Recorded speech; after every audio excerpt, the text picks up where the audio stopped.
नमस्कार दोस्तों, शाम के 7 बज चुके हैं और यूपी तक पर वक्त है मुद्दे की बात का।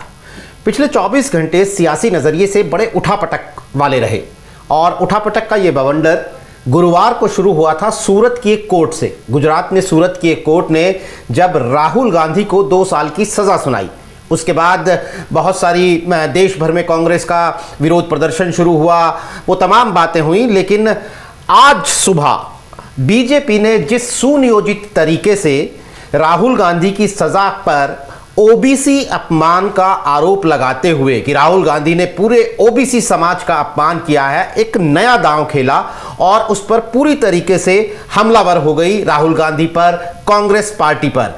तो कांग्रेस पार्टी जहां इसके भरोसे एक सहानुभूति लूटने या इसके भरोसे सड़कों पर आने का एक मन बना रही थी, उसका जो काउंटर किया, उस पर जो पलटवार किया बीजेपी ने, वो ओबीसी पॉलिटिक्स। फिर उसके बाद जिस तरीके से अखिलेश यादव राहुल गांधी के समर्थन में आए, तो राहुल गांधी की वो जो अखिलेश यादव की जो शूद्र पॉलिटिक्स पिछले दिनों से चल रही थी, कोट अनकोट शूद्र पॉलिटिक्स, उस पर भी बीजेपी ने ये ओबीसी अपमान का एक तमगा लगाते हुए साफ तौर पर एक मुहिम छेड़ दी कि राहुल गांधी को, कांग्रेस पार्टी को देश से माफी मांगनी चाहिए क्योंकि ओबीसी तबके का अपमान उन्होंने किया है।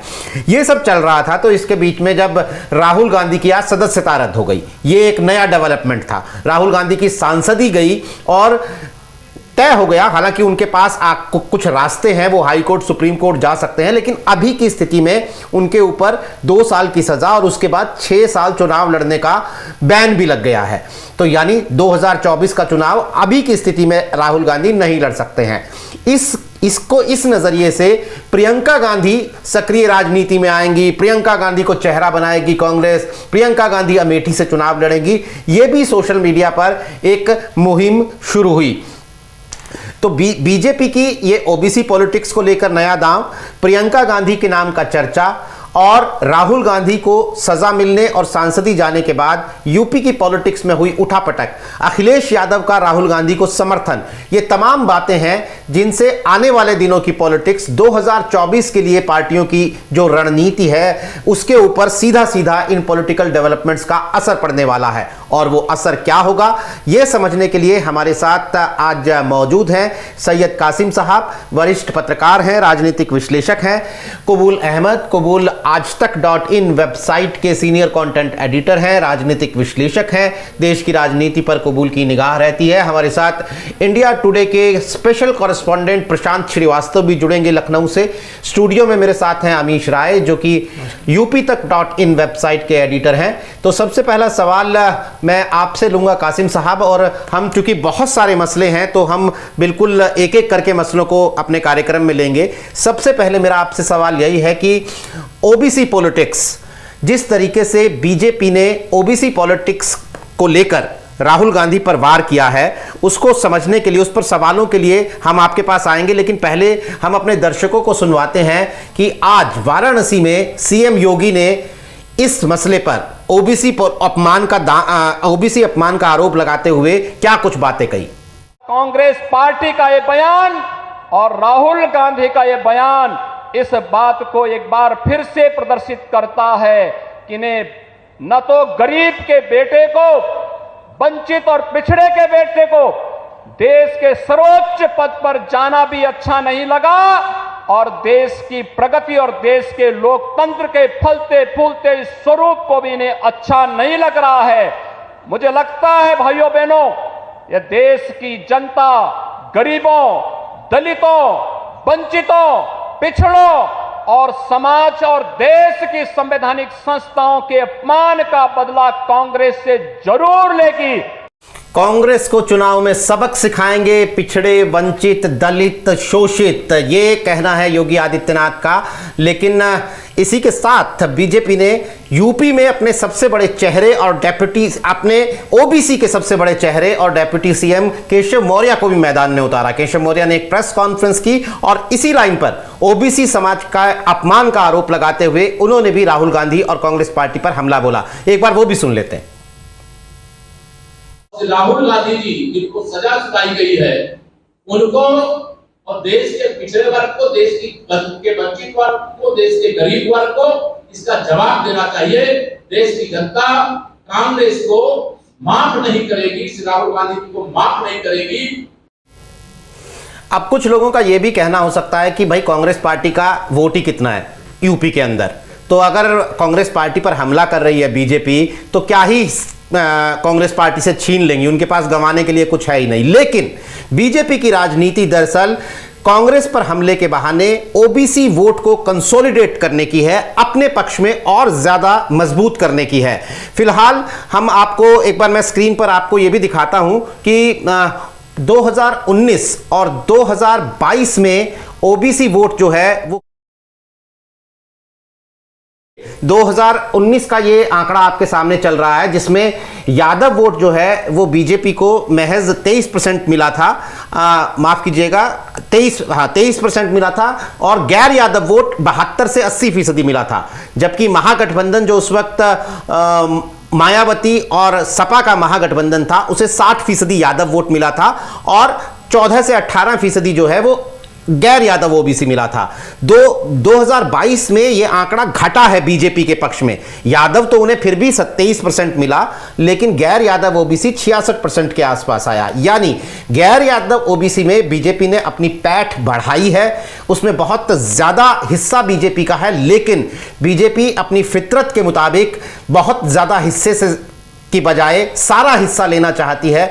शायद अपनी इसी रणनीति के तहत उन्होंने इस राहुल गांधी प्रकरण में ओबीसी पॉलिटिक्स को कंसोलिडेट करने का फैसला किया है।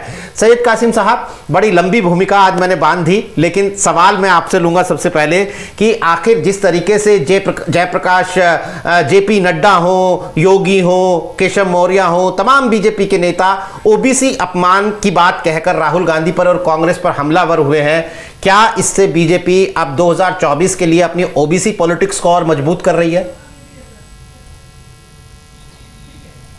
भूमिका बहुत जरूरी थी, जो आपने अगर उसको इतना न बताया होता इसके इंट्रो में तो तमाम चीजें जो हैं, तमाम पहलू छूट जाते।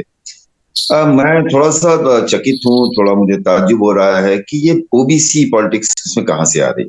ललित मोदी, नीरव मोदी, या ये नामों से अगर इसको ओबीसी पॉलिटिक्स से जोड़ रहे हैं, ये थोड़ा सा मुझे लग रहा है कि ये हल्कापन है। क्योंकि ये तो खुद लोग, ये नरेंद्र मोदी तो खुद अपने कलम से 2002 जब मुख्यमंत्री थे तो उन्होंने खुद को अपने को ओबीसी बनाया था। ओबीसी पॉलिटिक्स उत्तर प्रदेश की अलग है। उत्तर प्रदेश में वो मोदी जो ललित मोदी या नीरव मोदी की तरह से, या गुजरात के पटेल होते तो थोड़ा सा उत्तर प्रदेश के कुर्मी भी उसकी तरफ आकर्षित होते हैं।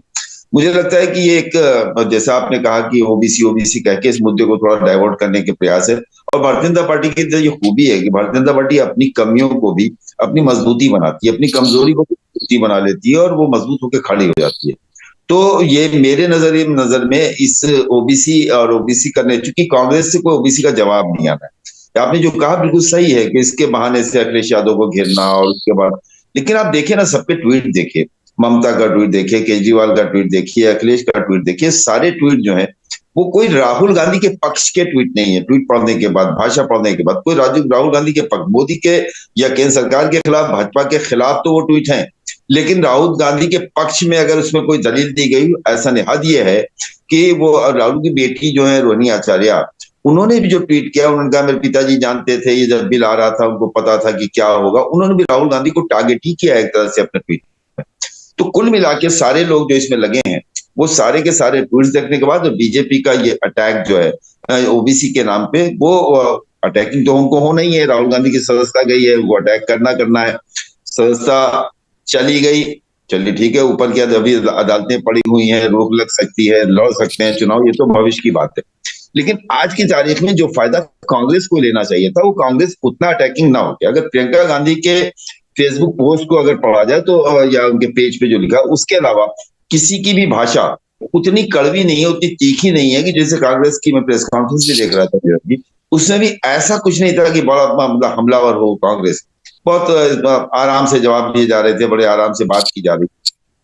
देखिए, एक चीज तो थी कि भारत में बेचारे की बड़ी कदर होती है।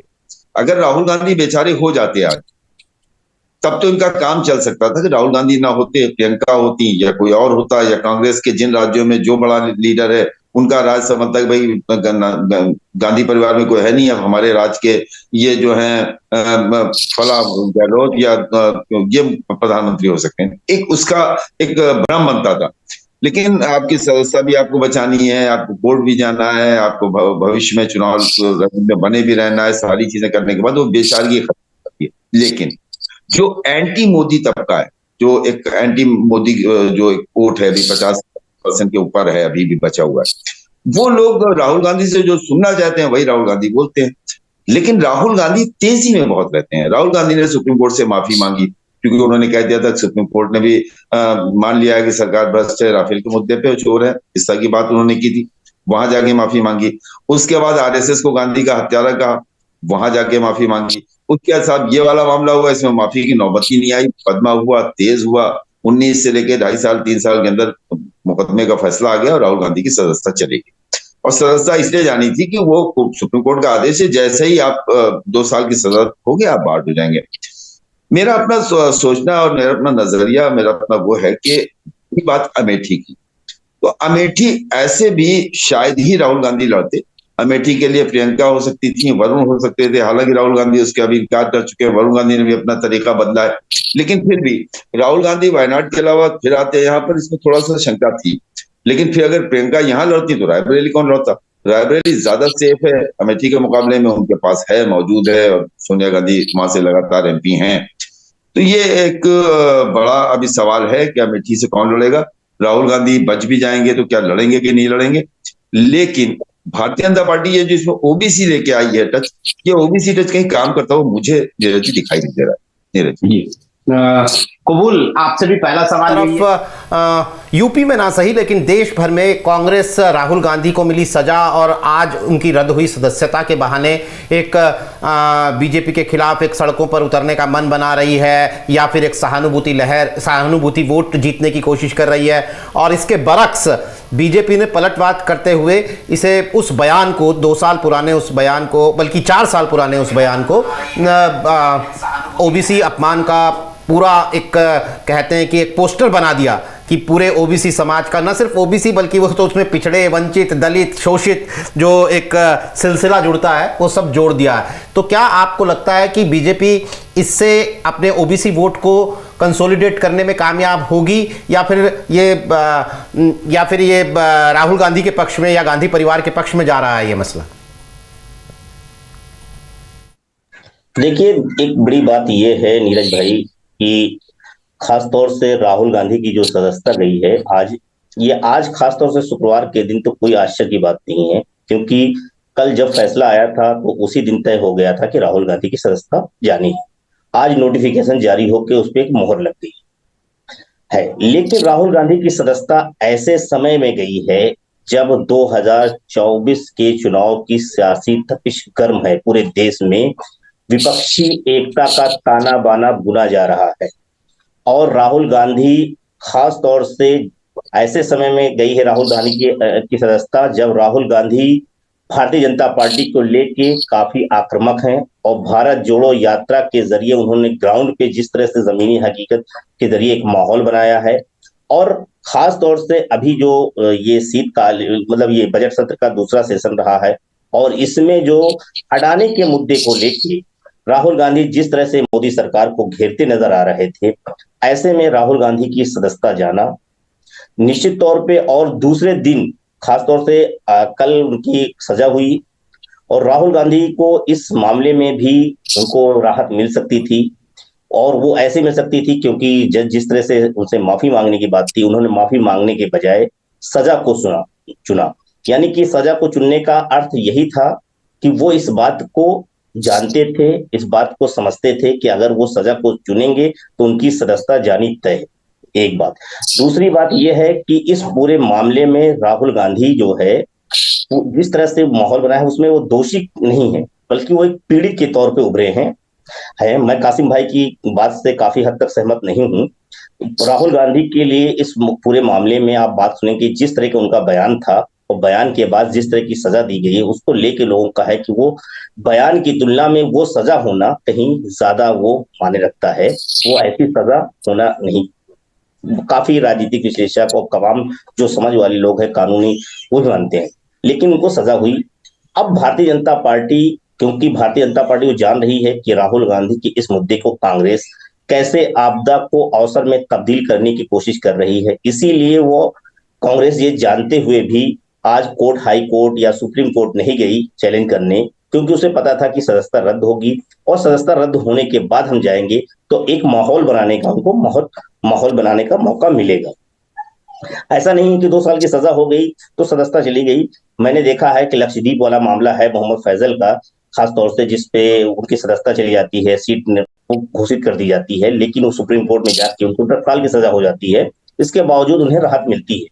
तो कांग्रेस इस बात को तो बाखूबी जानती रही है, उनके पास बड़े बड़े वकील रहे हैं, लेकिन कांग्रेस इस सब को जानते हुए भी ये मौका दिया ताकि भारतीय जनता पार्टी कोई कार्रवाई करे और नोटिफिकेशन जारी करे, ताकि वो उसे लेके दिखे। आज वही चीज प्रियंका गांधी से लेके खासतौर से कांग्रेसी नेताओं का जो आक्रामकता दिखी है, अब भारतीय जनता पार्टी को लगा कि इसको काउंटर करने के लिए क्या है, उन्होंने भारतीय जनता पार्टी ने इसे काउंटर करने के लिए ओबीसी कार्ड खेला, ओबीसी पॉलिटिक्स को। जबकि हकीकत यह है कि नीरव मोदी, ललित मोदी, यहां तक कि जो इस केस के में मानहानि का मुकदमा करने वाले भारतीय जनता पार्टी के विधायक वर्डेश मोदी जो हैं, तीनों वैश्य समुदाय से आते हैं, तीनों जो है अपर क्लास हैं, लेकिन भारतीय जनता पार्टी इसे बाखूबी तरीके से नरेंद्र मोदी के नाम से जोड़ के, वो भले ही नरेंद्र मोदी का नाम न ले, लेकिन वो कहीं ना कहीं इसके पीछे वो नरेंद्र मोदी को रख रही है और वो उसको पूरे मोदी के जरिए, मोदी सरनेम के जरिए उसको ओबीसी समुदाय से जोड़ना चाहती है, क्योंकि भारतीय जनता पार्टी को लगता है कि इस मामले में राहुल गांधी जब लोगों के बीच में होंगे तो दोषी नहीं बल्कि पीड़ित होंगे। आज आप देखिए, दिलचस्प बात यह है कि राहुल गांधी की सदस्यता ऐसे समय गई जब प्रधानमंत्री नरेंद्र मोदी अपने संसदीय क्षेत्र बनारस में रहे हैं, पूरी चर्चा का केंद्र मोदी के इर्द गिर्द रहनी चाहिए थी, उस वक्त पूरी राजनीतिक चर्चा का केंद्र राहुल गांधी के इर्द गिर्द सिमटी हुई है। तो निश्चित तौर पे आप समझ सकते हैं, तो अब भारतीय जनता पार्टी को उसे काउंटर करने के लिए सबसे बड़ा मौका यही है कि उसे कैसे कास्ट पॉलिटिक्स से जोड़ दिया जाए, क्योंकि नरेंद्र मोदी सरनेम के जरिए वो ओबीसी से जोड़ना चाहते हैं, लेकिन उत्तर प्रदेश की अगर हम सियासत के नजरिए से देखें तो वो मुझे लगता है उतना कारगर नहीं है। लेकिन क्योंकि नरेंद्र ओबीसी के बड़े चेहरे के तौर पे भारतीय जनता पार्टी नरेंद्र मोदी को पेश करती रही है, 2024 के चुनाव से 14 से चुनाव से लेके अब तक उनको ओबीसी चेहरे के तौर पर स्थापित करती रही है, और मुझे लगता है यही कोशिश है कि कहीं राहुल गांधी दोषी की बजाय पीड़ित के तौर पे अगर उभर गए और उनके प्रति सहानुभूति इसकी जुड़ गई तो वो भारतीय जनता पार्टी के लिए चिंता का सबब बन सकता है। और आप देखेंगे कि जिस तरह से विपक्ष की ओर से ये पहली बार मुझे देखा कि केजरीवाल तक जो है वो राहुल गांधी का समर्थन करते नजर आ रहे हैं, तो ये एक बड़ा मैसेज है। मुझे लगता है इसी सब चीजों को देखते हुए उत्तर प्रदेश की सियासत में, अगर उत्तर प्रदेश की सियासत है तो उसमें ओबीसी वोट इतना इंपॉर्टेंट हो चुका है कि अब भारतीय जनता पार्टी को हर जगह उसी अपने वोट पे निर्भर रहेगा, जबकि भारतीय जनता पार्टी अपने कोर वोट बैंक जो उसका समान वोट बैंक है उसकी उतनी फिक्र नहीं है।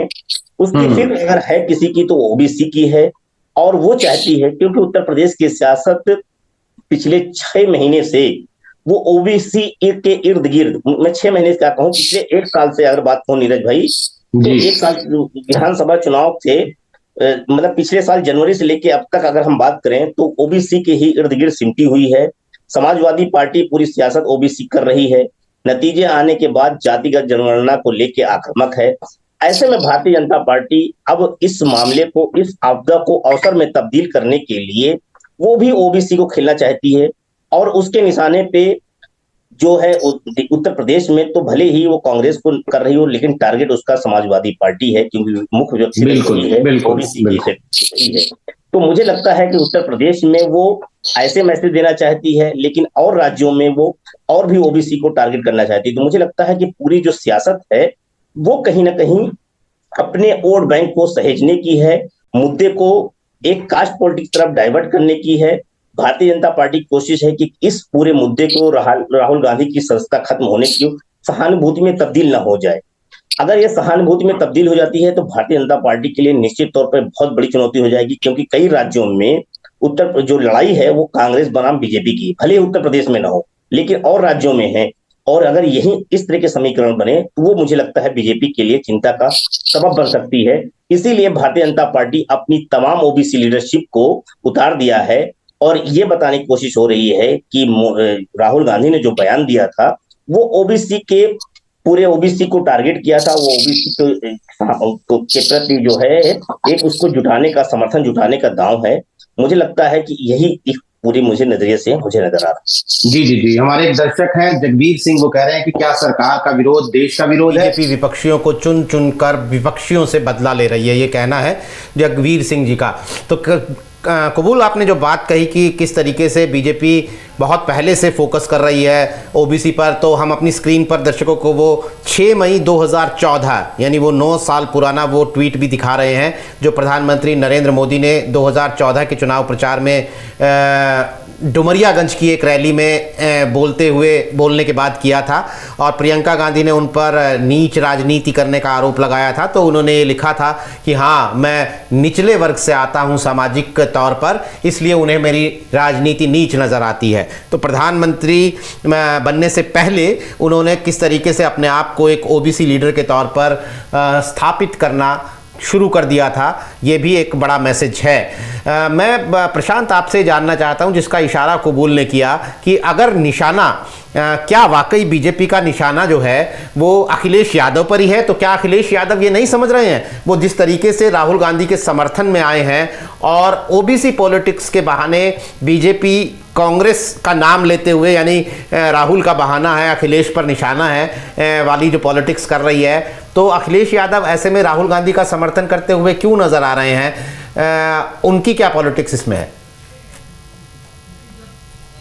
जी, इसमें तो मतलब बहुत क्लियर है कि विपक्ष में हर कोई शॉक्ड है इस बात से। आज जब केजरीवाल का बयान देखा तो उसके बाद से आप खुद अंदाजा लगा सकते हो। केजरीवाल जो है वो एंटी बीजेपी एंटी कांग्रेस दोनों उस मोड में रहते हैं, है ना। तो केजरीवाल जब खुलकर कह रहे हैं, अब उनके ट्वीट में आप देख सकते, ट्विटर पे काफी उनका वीडियो भी चल रहा है जो उन्होंने बोला, उन्होंने प्रधानमंत्री को डायरेक्ट हमला बोल दिया और भ्रष्ट से लेके कम पढ़ा लिखा से लेके क्या क्या बोल दिया आप।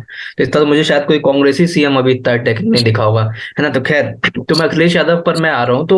तो बेसिकली सबको ये डर है कि कल को जो राहुल गांधी के साथ हुआ है, कल को किसी के साथ भी हो सकता है। अखिलेश यादव ने बात बोली भी कि हमारी पार्टी के लोगों के साथ तो होता रहा है, उन्होंने निश्चित तौर पर आजम खान और उनके बेटे को लेकर वो बात कही, लेकिन ये बात बिल्कुल सही है क्योंकि बहुत सारे मुकदमे जो है तमाम विपक्षी नेताओं के ऊपर हैं, सत्ता दल वालों पे भी हैं, विपक्षी दल वालों पे भी हैं। तो अगर कोई कन्विक्ट हो जाता है तो सजा किसी की भी सजा जा सकती है। तो मन सबके, अब डर जो है सबके मन में आ गया है। तो इस वजह से मुझे लगता है अखिलेश यादव ने बात कही। और जिस तरीके से पिछले 1.5-2 महीने का घटनाक्रम है, चाहे लालू पर सीबीआई ईडी का मामला हो, लालू परिवार पर, उसके बाद फिर मनीष सिसोदिया की गिरफ्तारी हो, उसके बाद राहुल गांधी से पुलिस की पूछताछ हो, उसके बाद राहुल गांधी की सदस्यता जाना हो, तो सारी चीजों को फिर जो पार्लियामेंट में हुआ, तो सारी चीजों को विपक्ष इस समय एकजुट होकर और सब चीजों को सारे डॉट्स मिला रहा है, इस समय सारी चीजों को एक नजरिए से देख रहा है। तो ऐसे में चीजें अब यहाँ से जो बढ़ती हैं, अगर जो संभावनाएं अब यहाँ से लगती हैं वो है ऑपोजिशन यूनिटी की, उसको लेकर लेकिन कांग्रेस को ही पहल करनी पड़ेगी और लोगों को साथ में लेना पड़ेगा। अगर वो यहाँ पर लेती है और टेक्टिकल अंडरस्टैंडिंग से चुनाव लड़ती है तो आगे उनको फायदा हो सकता है। और पब्लिक सेंटीमेंट अगर वो यहाँ पर किसी तरह से अगर वो कैच करा ले जाती है कि राहुल गांधी की सदस्यता जो चली गई है और उन्होंने कुछ ऐसा बहुत बड़ा ऐसा मेजरली नहीं बोला था, अगर ये बात कहने में सफल हो जाती कांग्रेस, तो निश्चित तौर पर यहाँ पर कांग्रेस के लिए एक फेवर में चीजें जाएंगी। लेकिन अभी सबसे बड़ा सवाल तो यहाँ पर यूपी में ये उठ रहा है कि अगर राहुल गांधी अमेठी में नहीं लड़ेंगे, क्योंकि ये एक बड़ा धड़ा ये मानता था और चाहता अभी तक कि राहुल गांधी अमेठी से जरूर लड़ें, वायनाड से लड़ना है नहीं लड़ना है उनका फैसला है, लेकिन अगर राहुल गांधी अमेठी से नहीं लड़ेंगे तो कौन लड़ेगा? चर्चा यहाँ पर ये हो रही है इस समय। जी नीरज जी, हाँ कह रहा हूँ कि अगर राहुल गांधी अमेठी से नहीं लड़ेंगे तो कौन लड़ेगा? चर्चा यहाँ पर इस वक्त ये हो रही है और कांग्रेस निश्चित तौर पे अटैकिंग मोड में है। लेकिन अभी जो देखना ये है कि अगले 3-4 दिन में क्या गतिविधियां होंगी वो ज्यादा जरूरी है। प्रशांत में एक बात यहाँ पे मैं कहना और चाहूंगा नीरज भाई, कि दरअसल जिस तरह की चीजों को लेके सजाएं हो रही हैं वो बहुत बड़ा विपक्ष को हमको लगता है चिंता कर रहा है। जैसे आजम खान की बेटी की जो सजा हुई, वो सजा इसलिए हो गई क्योंकि उन्होंने सड़क जाम किया था 2008 में। अगर विपक्ष से उम्मीदें क्या की जाती हैं? विपक्ष से हमेशा उम्मीदें की जाती हैं कि वो सरकार की आलोचना करेगा, और अगर पत्रकार भी सवाल से इसलिए पूछता है कि वो सरकार की उपलब्धि विपक्ष नेताओं से नहीं पूछता, वो आलोचना की ही उम्मीद से पूछता है। और विपक्ष का काम भी क्या होता है? प्रोटेस्ट करना, आलोचना करना। और राहुल गांधी ने भी, आप देखें 3-4 घटनाएं इस एक साथ लगातार हुई हैं, जैसे आजम खां के बेटे की सदस्यता जाना, किस मामले में? एक रोड जाम करने के मामले में, ठीक है। दूसरा फिर आता है कि दिल्ली के अंदर जो खासतौर से मोदी हटाओ देश बचाओ नारा का जो पोस्टर लगाया गया, उसके खिलाफ 100 कुछ लोगों के खिलाफ एफआईआर दर्ज हो जाती है। तीसरी एक बड़ी घटना हो जाती है कि राहुल गांधी की सदस्यता चली जाती है, क्योंकि वो नीरव मोदी और उनके साथ जोड़ते हुए नरेंद्र मोदी और मोदी सरनेम का एक वो हो जाता है, वो भी एक राजनीतिक स्पीच होती है। अगर इस तरह के बयान, क्योंकि विपक्ष तो जब भी होता है और चुनावी रैलियां होती हैं तो एक जज्बाती तौर पे होता है और इस तरह की बातें होती रहती हैं, मुझे लगता है। और ऐसे में राहुल गांधी को सजा होना, अब्दुल्ला आजम खां की सदस्यता चली जाना, 100 लोगों को पोस्टर लगाने पे एफआईआर हो जाना, ये विपक्ष को ज्यादा चिंतित कर रहा है। और विपक्ष को यह लग रहा है कि अब क्या होगा, क्योंकि अगर इस तरह की चीजों में होने लगेगा तो बहुत सारे नेताओं के बयान आप देखेंगे, लगातार कांग्रेस ये बात को दर्शा रही है कि कांग्रेस जिस तरह से पीएम मोदी हो या भारतीय जनता पार्टी के नेता जिस तरह की आलोचना करते रहे हैं, इनको क्या ले जाएगा। कुछ लोग तो ये भी कह रहे हैं कि क्या हम उस बात को करें कि जो मोदी जी ने कहा था कि कपड़ों से पहचान लिया जाता है, वो किसके लिए इशारा था। तो आप समझ सकते हैं अगर इस तरह की बातें होंगी तो निश्चित तौर पर यह विपक्ष को ज्यादा चिंतित कर रहा है कि अगर ऐसी ही एक एक करके सबकी सदस्यता चली गई तब बड़ी मुश्किल हो जाएगी।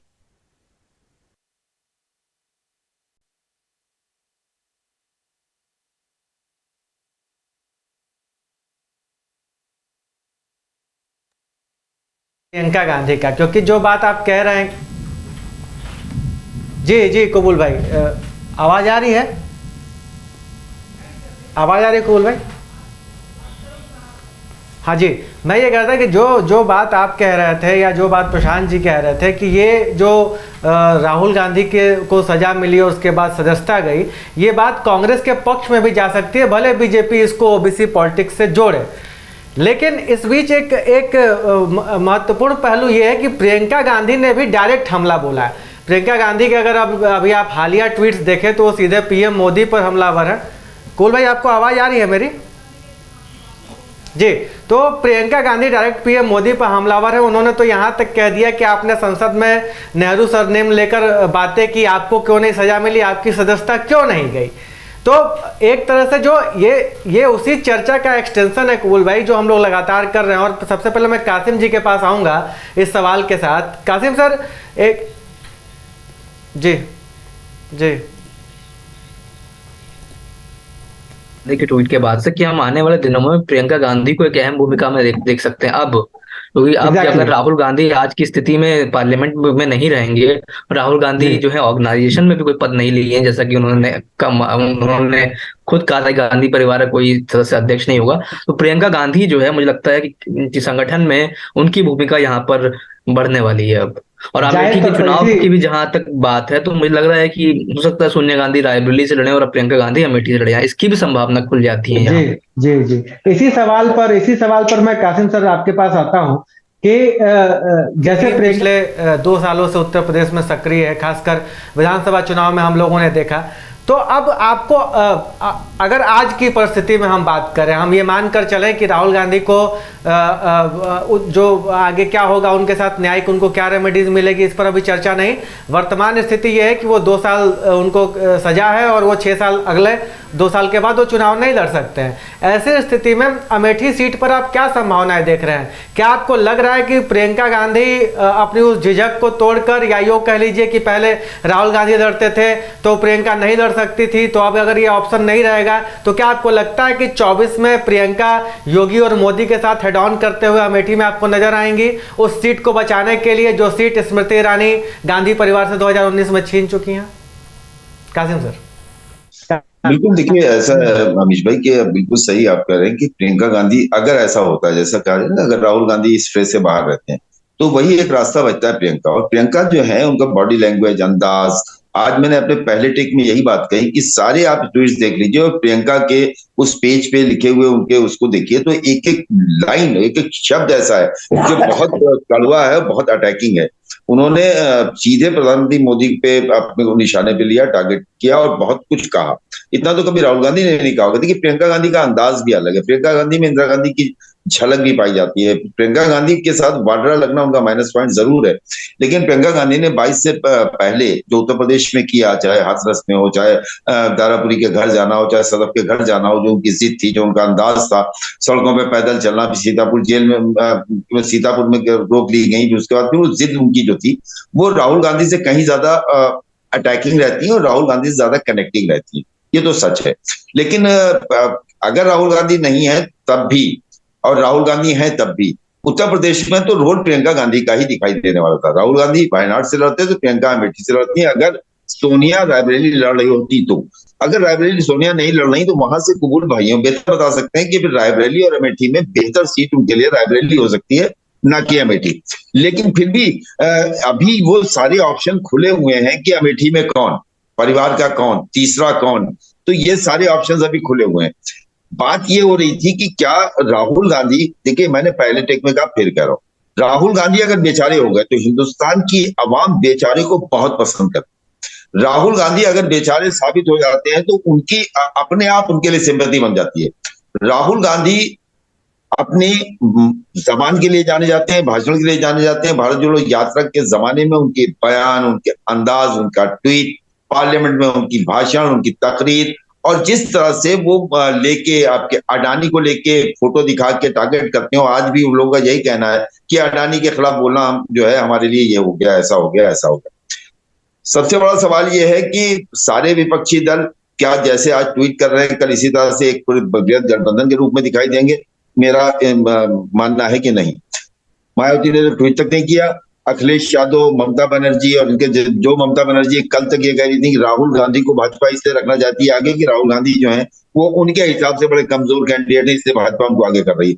आज ममता बनर्जी राहुल गांधी के पक्ष में नहीं बल्कि सरकार के खिलाफ बोलती हुई थी। मैं तो सारे ट्वीट्स को, सारे बयानात को राहुल के पक्ष नहीं बल्कि सरकार के खिलाफ देखता हूँ। हाँ, केजरीवाल का जो अंदाज है वो बड़ा अटैकिंग है। कासिम सर, आपकी आवाज म्यूट हो गया लगता है। ताकि बात वो राहुल गांधी से डर गई सरकार, इसका दूसरा मतलब भी निकाला जा सकता है। मेरा अब आ रही है।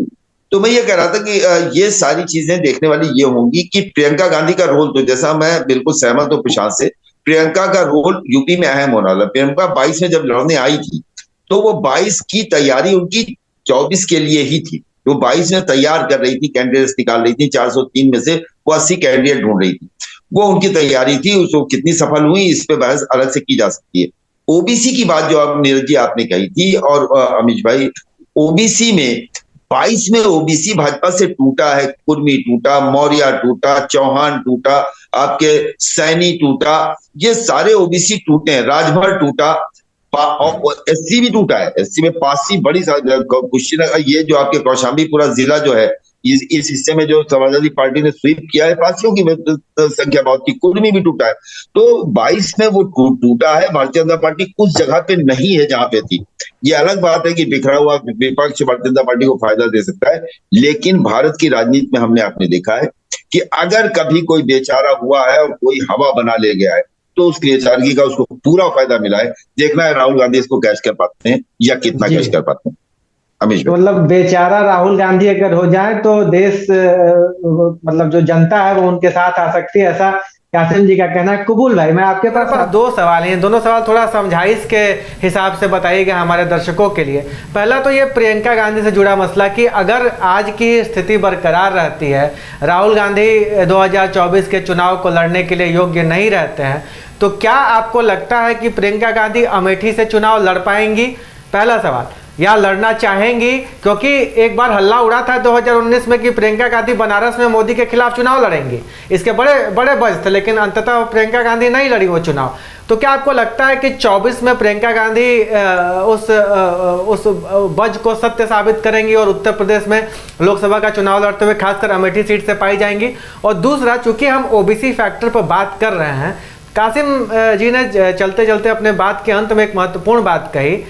उत्तर प्रदेश में 2022 का चुनाव ये दिखा रहा था, जो उसका डेटा जो CSDS लोक नीति का पोस्ट पोल सर्वे आया, उसमें ये बात साफ नजर आई कि अखिलेश यादव को भी गैर यादव OBC वोट पड़ सकता है, अखिलेश यादव को भी दलित वोट पड़ सकता है।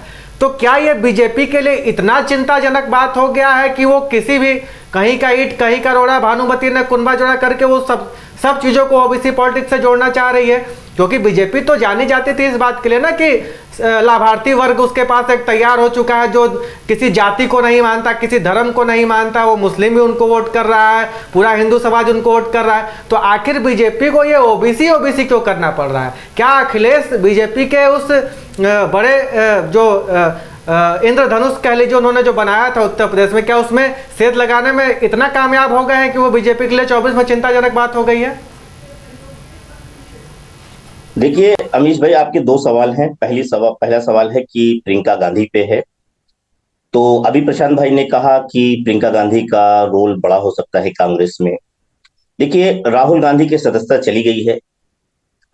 राहुल गांधी चुनाव 8 साल तक नहीं लड़ सकते, न 2024 में लड़ पाएंगे न 2029 में लड़ पाएंगे। लेकिन राहुल गांधी सक्रिय राजनीति में बने रहेंगे। वो संसदीय राजनीति में नहीं होंगे लेकिन सक्रिय राजनीति में रहेंगे। एक चीज, राहुल गांधी जो काम कर रहे थे, मुझे लगता है वो संसद से ज्यादा सड़क पे काम कर रहे थे और सड़क पे ही काम करते नजर आए। तो मुझे लगता है कांग्रेस के मल्लिकार्जुन खड़गे कांग्रेस के अध्यक्ष हैं, लेकिन चेहरा राहुल गांधी। एक बात तो यह है कि राहुल गांधी की प्रासंगिकता कांग्रेस में जैसी थी वैसी ही बनी रहेगी। भले ही उनके पास कोई पद नहीं है, लेकिन सब कुछ राहुल गांधी के इर्द गिर्द सिमटा हुआ है, इससे भी इनकार नहीं। एक बात। अब बात आती है प्रियंका गांधी की। प्रियंका गांधी का रोल की बात आती है। प्रियंका गांधी उत्तर प्रदेश की प्रभारी हैं, लेकिन वो राष्ट्रीय स्तर पे कांग्रेस के काम भूमिका अदा करना, रोल प्ले करना शुरू कर चुकी हैं। असम के चुनाव की पूरी लीड उन्होंने किया था, नतीजे भले ही उनके पक्ष में नहीं आए, लेकिन हिमाचल प्रदेश के चुनाव का पूरा प्रचार, चेहरा, सब कुछ वही थी। कर्नाटक चुनाव का बिगुल फूकने में राहुल गांधी से पहले प्रियंका गांधी गई, वहां पे उन्होंने महिलाओं का घोषणा पत्र जारी किया।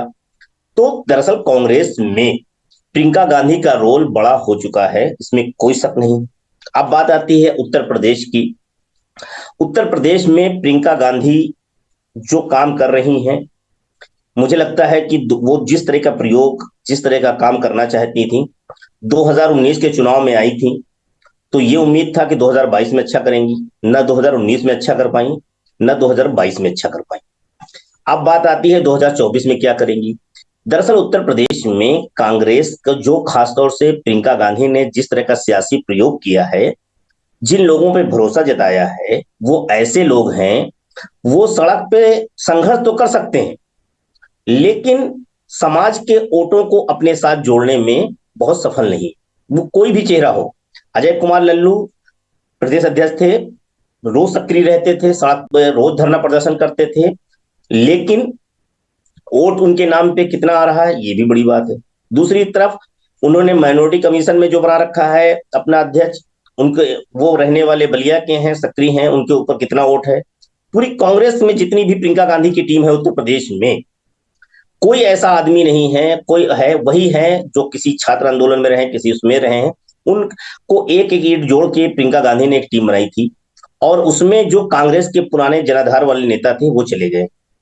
तो मुझे लगता है कि और कांग्रेस का 2022 में चुनावी जो हश्र हुआ है, उसके पीछे भी प्रियंका गांधी की टीम का ही रोल था। ठीक है, अब बात आती है कि अमेठी में प्रियंका गांधी का क्या रोल होगा लड़ने की। रायबरेली अमेठी की बात है। रायबरेली से Sonia Gandhi member of parliament है, जहां से सोनिया गांधी 4 लाख, 3 लाख, 3.5 लाख वोट से जीती थी। 2019 के चुनाव में 1.25 लाख वोट से जीत पाई हैं। किस तरह से जीती हैं वो भी सबके सामने है। सपा बसपा दोनों कैंडिडेट नहीं खड़ा किए थे, उनके भी वोट। अब बात आती है अमेठी की।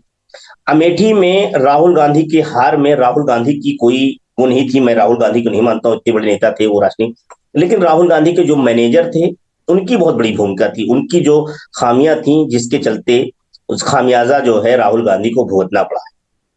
तो जो राहुल गांधी की मैनेजरिंग सिस्टम पावर था, जिनके भरोसा करते थे, वही काम प्रियंका गांधी भी कर रहे हैं। प्रियंका गांधी के जो सलाहकार हैं, मैं खुले तौर पे कहूंगा संदीप सिंह को लेकर तमाम जो है लगातार लोग निशाना बना रहे हैं, लोग उनकी आलोचनाएं कर रहे हैं कि वो प्रियंका गांधी से मिलने नहीं दे रहे हैं। तो दरअसल जो लोग खासतौर से प्रियंका गांधी के आसपास लोग हैं, वो लोग जो है वो कांग्रेस के कितने आधार वाले हैं, कितनी उत्तर प्रदेश की सियासत को समझते हैं, मुझे लगता है इसकी बहुत बड़ी कमी अभी दिख रही है। हाँ, ये बात जरूर है, प्रियंका गांधी के अंदर जो है वो इंदिरा गांधी की झलक है, इंदिरा गांधी का चेहरा है, लेकिन जो नई पीढ़ी आई है, नया वोटर है, जो आज सबसे बड़ा जिसका वोट 60% के आसपास है, उसने ना इंदिरा गांधी का कार्यकाल देखा है, ना इंदिरा गांधी के तेवर देखे हैं, वो किताबों में पढ़े हैं या भाषणों में सुने हैं। तो मुझे लगता है कि आज जो है प्रियंका गांधी का आक्रामक तेवर है, लेकिन राजनीतिक तौर पे अभी तक वो मुझे बहुत ज्यादा सफल होती नहीं दिखी है। रायबली अमेठी में वो प्रचार की कमान संभालती थी, इसमें कोई शक नहीं है, लेकिन रायबली के लोग जो वोट देते थे कांग्रेस को, वो गांधी परिवार से लगाव के कारण देते थे, और उसमें लगाव में तमाम जाति बंधन, सामाजिक बंधन सब टूट जाता था। जब गांधी परिवार कोई शख्स उतरता था तो ना वहां दलित, ना ओबीसी, ना सवर्ण, ना ब्राह्मण, ना मुस्लिम, ना धर्म, सारे कार्ड फेल हो जाते थे, और वही चीज जो है सबसे बड़ी सफलता होती थी। मुझे सियासत में एक बात कहने में बहुत कोई गुरेज नहीं है कि जो हाई कमान होता है ना, हाई कमान वही होता है, हाई कमान का अपना एक इलाका होता है। जब उसका सब कुछ लूट जाता है तो उसके पास उम्मीद होती है कि हाई कमान का जो एक क्षेत्र है, एक दुर्ग है, वो उसमें जाके अपने वजूद को, अपनी सियासत को बचा सकता है। और वही हाई कमान का इलाका 2019 में जब उत्तर प्रदेश की प्रभारी प्रियंका गांधी बनाई गई और उनके निगरानी में अमेठी का चुनाव हार जाती, तो मुझे लगता है एक बहुत बड़ी चिंता, एक बहुत सवाल खड़ा होता है। अब बात आती है कि प्रियंका गांधी अमेठी में लड़ेंगी तो क्या है। निश्चित तौर पर अब राहुल गांधी के अगर उनको हाई कोर्ट और सुप्रीम कोर्ट से राहत नहीं मिलती है तो संभावना है कि अमेठी से अब किसी न किसी को लड़ना पड़ेगा। बात आ रही थी कि रायबरेली जो है, रायबरेली की स्थिति ये थी कि अभी तक ये कहा जा रहा था हो सकता है कि अगर राहुल गांधी अभी ये सजा ना हुई होती तो ये उम्मीद की जा रही थी कि राहुल गांधी अमेठी से चुनाव लड़ सकते हैं और प्रियंका गांधी अपनी मां की सीट जो है रायबरेली वहां से लड़ सकती हैं। लेकिन फिलहाल की मुझे लगता है, और खासतौर रायपुर में सोनिया गांधी ने जिस तरह के संकेत दिए थे, उसके बाद भी कयास लगाए जाने लगे थे कि उन्हें, लेकिन दूसरे दिन ही सोनिया गांधी ने उससे जो है यू टर्न लिया था। उन्होंने कहा मैं तो राजनीति में हूं, कौन कह रहा मैं सक्रिय हो रही हूँ। तो मुझे लगता है कि इन सारे समीकरण के बाद सोनिया गांधी रायबरेली से ही लड़े और प्रियंका गांधी लड़ सकती हैं अमेठी से चुनाव, और अमेठी से इसलिए लड़ सकती हैं, अब ज्यादा मुझे लगता है जो अभी तक स्थिति थी उस स्थिति के बाद अब स्थिति और बदलेगी।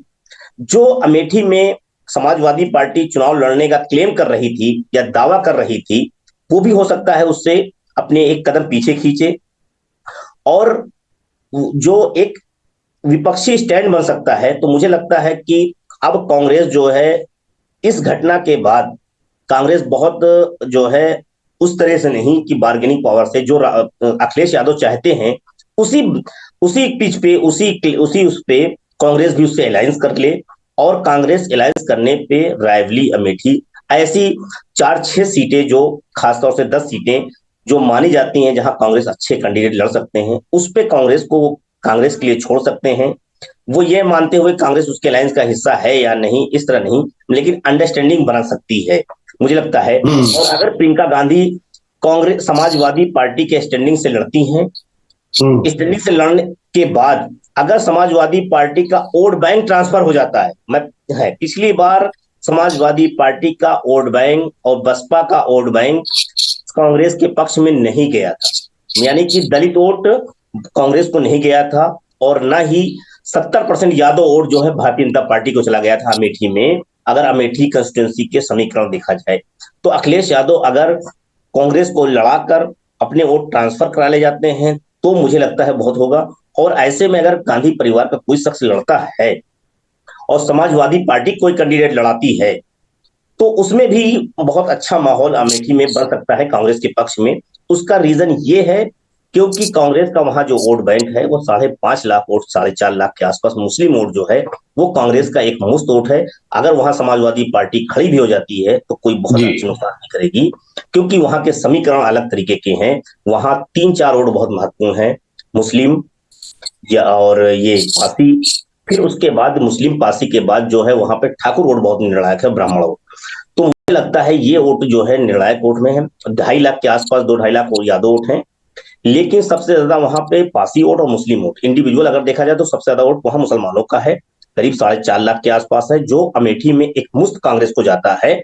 और अगर 4.5 लाख में 2.5 लाख से 3.25 लाख वोट हो जाता है। और इसके अलावा वहां ब्राह्मण वोट जो होता है वो कांग्रेस को वोट देता रहा है, और पिछली बार भी ब्राह्मणों का करीब 40% वोट मिला है, लेकिन ठाकुरों का वोट जो है नहीं मिल पाया। और ठाकुरों का वोट नहीं मिलना ही कांग्रेस की हार का कारण बना था। और अगर कांग्रेस वहां से ठाकुर वोट जोड़ने में सफल हो जाती है, जिस तरह से दीपक सिंह को एमएलसी बनाया था उनको, लेकिन वो कोई प्रयोग सफल नहीं हुआ था। तो मुझे लगता है कि अब उन्हें अगर अमेठी लड़ना है तो अमेठी में अपने समीकरण को दुरुस्त करना होगा, तभी अमेठी की किला प्रियंका गांधी फतेह कर पाएगी। जी बिल्कुल। की पॉलिटिक्स को विस्तार से समझाया कबूल अहमद ने।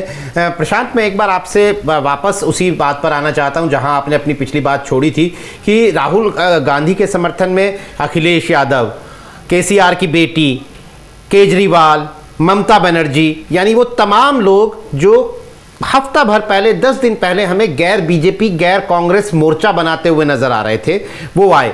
ये बात सही है कि सबको ये दिख रहा है कि विपक्षी नेताओं के खिलाफ कुछ भी हो सकता है और सबको अपनी चिंता सता रही है राहुल गांधी के समर्थन करते हुए, लेकिन ये एक विपक्षी एकता की एक वजह भी तो बन सकता है, ये एक मोड़, ये एक ट्रिगरिंग पॉइंट भी तो हो सकता है जहां से कांग्रेस से जो दूरी बनाई हुई थी केसीआर के मंच पर नेताओं ने, यहां से वो दूरी इसी बहाने मिट जाए। मुझे भी कुछ स्थितियां ऐसी लग रही हैं। अभी मैं कुछ व्हाट्सएप पर, क्योंकि आज सुबह से सोशल मीडिया पे यही सब चल रहा है, तो किसी ने लिखा अभी थोड़ी देर पहले ही, मतलब लाइटर नोट पर ही, कि तो राहुल गांधी काफी नुकसान हो गया अब। तो कोई दूसरा व्यक्ति उसी पे जवाब देता है कि नहीं, इसी नुकसान में फायदा छिपा है। तो कहीं ना कहीं ये जो है एक तरीके से राहुल गांधी की बेहतरी के लिए भी, एक तरीके से उनके पॉलिटिकल करियर आगे के लिए। बाकी तो देखिए अभी कांग्रेस के पास सीनियर वकील भी हैं और वो हाई कोर्ट, सुप्रीम कोर्ट में लड़ाई लड़ेंगे। बाद में किस तरह की राहुल गांधी को राहत मिलती है, हो सकता है ये चुनाव अभी न लड़ पाए लेकिन आगे लड़ लें, या जो भी हो, खैर कुछ ना कुछ हो सकता है, एक संभावना जरूर है आगे की। लेकिन राहुल गांधी के पॉलिटिकल करियर या एक तरीके से एक्सेप्टेंस की वाली जो बात है ना, अगर as a leader Rahul Gandhi सड़क पर निकल जाएंगे तो अब उनका एक्सेप्टेंस पहले से ज्यादा बढ़ेगा, बशर्ते कांग्रेस उसको सही से, एक तरीके से कहते हैं ना, अपना प्रोडक्ट आपको मार्केट में बेचना आना चाहिए। तो कांग्रेस अगर उसको सही से फ्लोट कर ले अगर उस बात को, क्योंकि भारत जोड़ो यात्रा जब तक चल रही थी तो राहुल गांधी के लिए बड़ा माहौल बन रहा था, लेकिन जैसे यात्रा खत्म हुई वैसे सब अपने अपने घर कांग्रेसी नेता बैठ गए। यूपी में तो खैर संगठन पूरी तरीके से कभी कभी प्रदर्शन करते भले दिख जाते, लेकिन प्रदर्शन इज नॉट एवरीथिंग, है ना। आप जब तक बड़े नेताओं को और तमाम लोगों को मजबूत प्रदेश अध्यक्ष यहाँ नहीं देंगे, जब तक मजबूत यहाँ पर आप लीडर्स को दूसरे पार्टियों से नहीं जोड़ेंगे, तब तक आप अलग अलग क्षेत्रीय लोगों को नहीं जोड़ेंगे, तब आप मजबूत यहाँ पर नहीं होंगे।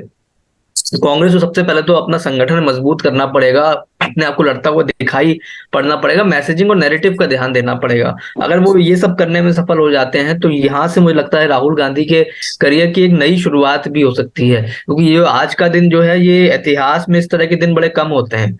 हम लोग शायद अपने करियर में भी 8-10 साल बाद भी इसको ध्यान रखेंगे कि आज के दिन राहुल गांधी की सदस्यता गई थी। इस बात का एहसास शायद हमको 10 साल बाद हो कि 24 मार्च का वो दिन था कि जब राहुल गांधी की सदस्यता गई थी, जब लोग इंदिरा गांधी के को याद करते हैं। खैर वो दौर अलग था, आज का दौर अलग है। राहुल गांधी अभी अपने आप को उस तरह का नेता अभी तक इंदिरा गांधी जितना फायदी अपने आप को अभी तक नहीं साबित कर पाए, क्योंकि इंदिरा गांधी समय पर प्रधानमंत्री बन गई थी, राहुल गांधी उन्हें संघर्ष का रास्ता चुना, है ना। तो ये कहीं ना कहीं एक बात है, लेकिन इतनी कठिनाई में भी शायद गांधी परिवार का कोई सदस्य नहीं रहा होगा जितना राहुल गांधी ने देखी। क्योंकि आप नेहरू से, आप अगर आप के समय से देख लें तो विपक्ष में कोई नेता मुझे नहीं ध्यान आ रहा जो इतने लंबे समय रहा हो जितना राहुल गांधी ने। लंबे समय तो नहीं कह सकता, लेकिन एक तरीके से कहा जाए कि जितनी कठिनाइयां देख ली राहुल गांधी ने अपने करियर में, क्योंकि इंदिरा गांधी रही हो, इमरजेंसी के बाद भी इंदिरा गांधी आती हैं और जीतती हैं। उसके बाद राजीव गांधी तुरंत प्रधानमंत्री बन जाते हैं, उनके डेथ के बाद राजीव गांधी हारते भी हैं, उसके बाद तो खैर उनका डेथ होता है। सोनिया गांधी पूरी तरीके से राजनीति से दूर रहती है, सोनिया गांधी आती हैं 98 में, तो 2004 में कांग्रेस सत्ता में आ जाती है ना। 99 में प्रदर्शन बहुत खराब नहीं रहता, लेकिन राहुल गांधी के साथ अलग रहा। 2014 के बाद से कांग्रेस 2023 में, हम लोग 9 साल बाद, कांग्रेस 9 साल सत्ता में बाहर है। राहुल गांधी के संघर्ष लगातार जारी है, पहले उपाध्यक्ष के तौर पे, फिर अध्यक्ष के तौर पे, है ना। तो फिर अध्यक्षी भी चली गई, अध्यक्षी छोड़ दी उन्होंने, फिर अध्यक्षी ली नहीं, सीट चली गई अमेठी की, 2019 में भी कांग्रेस नहीं आई, तो इतना कुछ तो किसी गांधी परिवार के सदस्य ने नहीं फेस किया। तो ये पॉलिटिक्स जो है ना, मुझे लगता है आज से थोड़ा सा ये बिगुल 2024 का बच चुका है, बड़ा इंटरेस्टिंग होने जा रही है। मैं तो आने वाले अपडेट्स को लेके बड़ा इंटरेस्टेड हूँ कि किस तरह से रहेगी। बशर्ते फिर मैं ये कहूंगा कि कांग्रेस को एक बड़े भाई की भूमिका निभानी पड़ेगी और सभी दलों को साथ लेना पड़ेगा। अगर अखिलेश की कुछ शर्तें हैं, अखिलेश यादव की कुछ शर्तें हैं, तो दूसरी तरफ तेजस्वी यादव की या दूसरी रीजनल पार्टी की शर्तें हैं, तो उनको मानते हुए उनके साथ सहयोग करते हुए अगर कांग्रेस चलेगी, उसी में कांग्रेस की फिलहाल तो भलाई दिख रही है इन प्रदेशों में, हिंदी बेल्ट में। जी नीरज भाई, एक बड़ी बात प्रशांत भाई ने कही, मैं थोड़ा सा इस पे कि राहुल गांधी के संघर्ष की बात है, तो मुझे लगता है कि कुछ लोग होते हैं जिनकी पूरी जिंदगी संघर्ष में गुजर जाती है, तो मुझे लगता है उसमें से एक राहुल गांधी भी हैं, जो अपने बचपन से लेके आज तक सिर्फ उन्होंने संघर्ष ही देखा है। उन्होंने 10 साल सत्ता में रही, लेकिन सत्ता में रहते हुए भी उस तरह की वो भूमिका में, एक विपक्ष की भूमिका वो सत्ता में रहते हुए भी निभा रहे थे, चाहे वो अध्यादेश को फाड़ने की बात रही, ऐसी अध्यादेश उन्होंने विपक्ष की भूमिका निभाई। तो राहुल गांधी का जो जिंदगी है, बचपन होता है, बचपन से लेके आज तक अगर देखा जाए, वो पढ़ रहे होते हैं तो उनकी दादी का निधन हो जाता है, थोड़ा बड़े होते हैं तो बाप को खो देते हैं और उनके परिवार में सदस्यता जाना, ये तीसरे शख्स हैं जिनकी सदस्यता गई है। लोग इंदिरा गांधी और राहुल गांधी को याद करते हैं, लेकिन 2005 में सोनिया गांधी को भूल जाते हैं। सोनिया गांधी को भी इस्तीफा देना पड़ता है, लेकिन जब कोई इस्तीफा देता है, उनके यहाँ इस तरह की संकट आता है, तब वो बड़ी ताकत के साथ दोबारा उभर के भी आता है। लेकिन उभरने के लिए वो सड़क पे आंदोलन भी दिखना चाहिए। मुझे याद है एक बात, अगर आप पढ़ें तो उस वक्त है, मैं तो देखा नहीं हूँ, लेकिन मैं अक्सर जब बात करता हूँ नेताओं से, तो जब इंदिरा गांधी के इमरजेंसी के बाद जब संजय गांधी ने अपनी टीम बना के जेल भरो आंदोलन शुरू किया था और नए नए लीडरशिप के साथ एक यूथ लीडरशिप ने तैयार की थी और उत्तर प्रदेश की तमाम जेलों को भर दिया था, चाहे उत्तर प्रदेश से लेके मध्य प्रदेश तमाम जगह। इसी तरह से 2005 में जब मुझे बहुत अच्छे से याद है, और रायबरेली में जब उनकी सदस्यता चली जाती है, तो रायबरेली के अंदर और खासतौर से 2004 में जब सोनिया गांधी सांसद, जब प्रधानमंत्री नहीं बनती, तब सबसे ज्यादा अगर कहीं आंदोलन हुआ था तो रायबरेली में दिखा था। और उसके बाद जब वो सदस्यता जाती है तब भी रायबरेली के अंदर हुआ था, यहाँ तक कि समाजवादी पार्टी सत्ता में होती है, अपना कैंडिडेट लड़ाती है, लेकिन सोनिया गांधी की जीत की मार्जिन उससे ज्यादा बढ़ जाती है। अब लेकिन कल मुझे राहुल गांधी की आज सदस्यता जाती है, रायबरेली और अमेठी में वो आग, वो जज्बात, वो भावनाएं नहीं दिखी। अमेठी के अंदर सिंघल जो है कार्यालय में 20 आदमी लेके खाली नारेबाजी करते हैं। रायबरेली की सड़कों पे मुझे उस तरह का दिखा नहीं है जिस तरह का जनसैलाब उमड़ा था। तो मुझे लगता है ये थोड़ा सा मुझे चिंता कर रहा है रायबरेली अमेठी में, दुर्ग में उनके कैसे हो।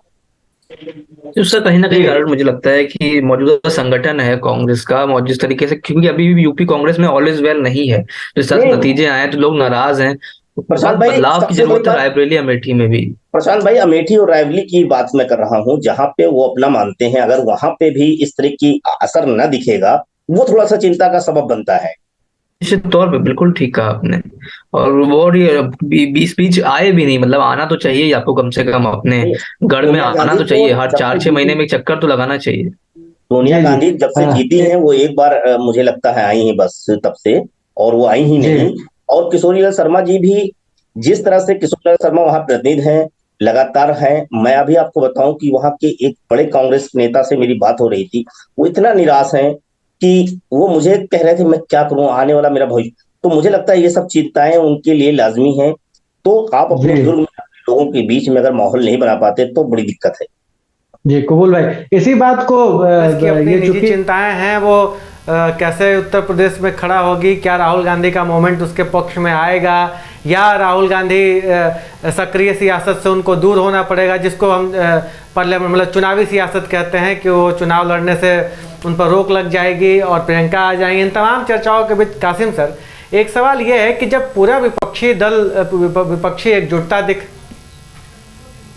जी कासिम जी, आपको आवाज आ रही है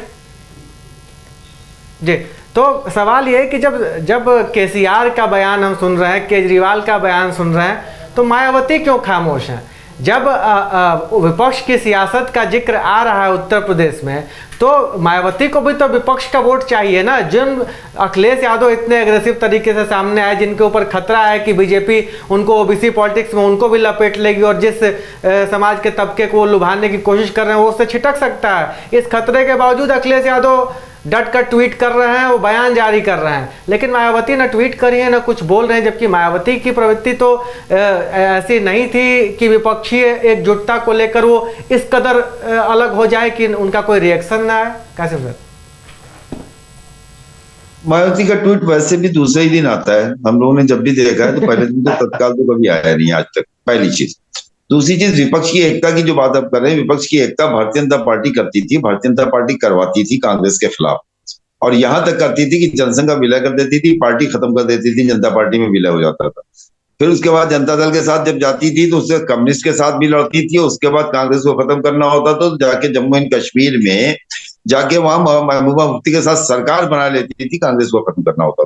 तो ये होता है, अगर आपका कोई टारगेट है, अगर आपको भारतीय जनता पार्टी को हराना है तो कांग्रेस को बड़ा दिल दिखाना होगा कि अगर मायावती को 10 सीट देनी है, 8 सीट देनी है, राजस्थान में मध्य प्रदेश में मिला के तो देना चाहिए। अगर अखिलेश यादव को 60 सीट देनी है तो देना चाहिए, क्योंकि उत्तर प्रदेश में अखिलेश यादव 60 वाले हैं। तो वो कांग्रेस में यह है कि हम चाहेंगे कि सब हमारे साथ में आए, हम कुछ देंगे भी नहीं। ये कांग्रेस की एक प्रॉब्लम है और इसी वजह से कांग्रेस दिन ब दिन नीचे गई। कांग्रेस को भारतीय जनता पार्टी से सीखना चाहिए था कि भारतीय जनता पार्टी ने जनसंघ के जमाने से आज तक जब जब कांग्रेस के खिलाफ कोई मोर्चा बनाया उसमें भारतीय जनता पार्टी बढ़ के हिस्सा लिया है, यहां तक कि अपनी पार्टी का विलय करके अपने नाम तक को खत्म कर दिया था।